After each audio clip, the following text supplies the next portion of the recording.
I now give the floor to the distinguished representative of Pakistan.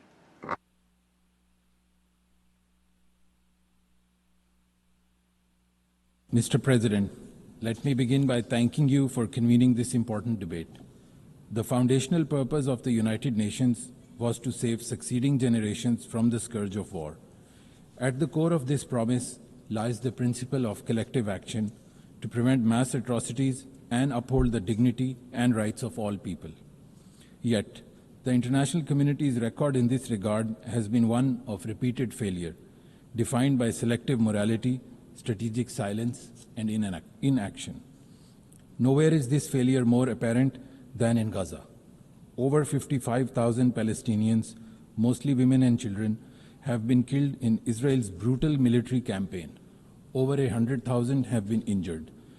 Entire neighborhoods have been flattened, hospitals destroyed, and humanitarian workers systematically targeted. Famine is being used as a weapon of war. And all of this is unfolding in full view of the world.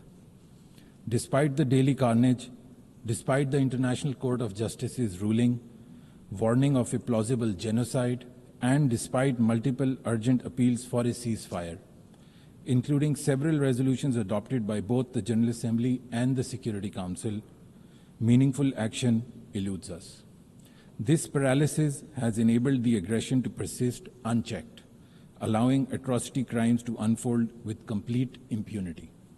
The situation closer to our own borders is no different. In Indian illegally occupied Jammu and Kashmir, nearly 900,000 Indian troops have waged a campaign of terror for decades. Extrajudicial killings, enforced disappearances, arbitrary detentions, and systemic discrimination have become the norm. The rise of the hateful Hindutva ideology has further deepened this crisis, exposing Muslims and other minorities to pogroms, mob lynching, and openly proclaimed threats of genocide.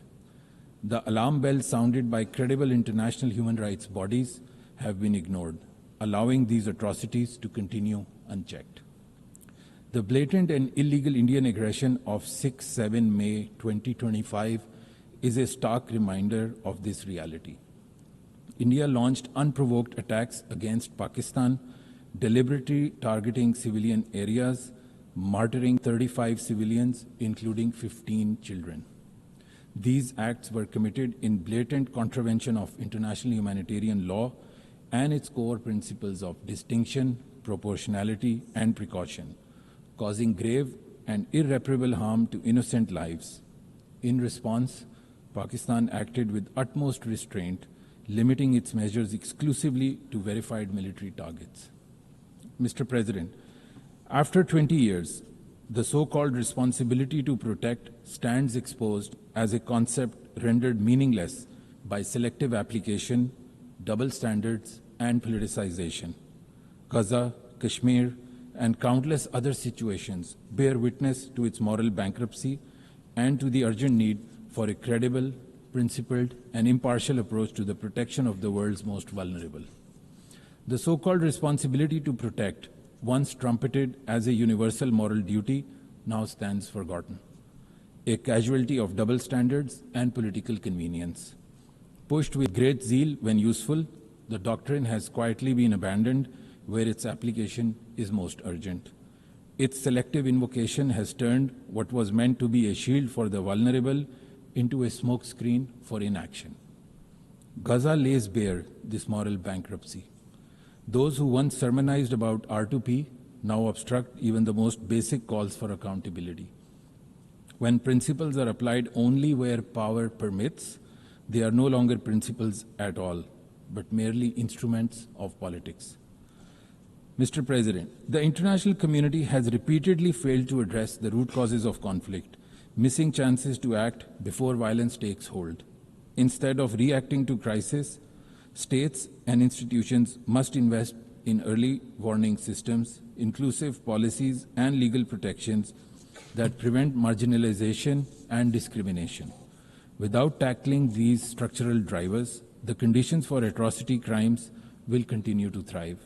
Prevention is not optional. It is the most effective yet most neglected tool we have. The true test of our collective commitment will be measured not by words, but by concrete action, by how we respond when a crisis unfolds, by whether we have the courage to stand up to aggression regardless of its source, and by how faithfully we honor the principles upon which the United Nations was built. If R2P is to retain any credibility, it must be applied universally, not as an instrument of geopolitical calculation, but as a genuine commitment to human dignity and protection. I thank you, Mr. President.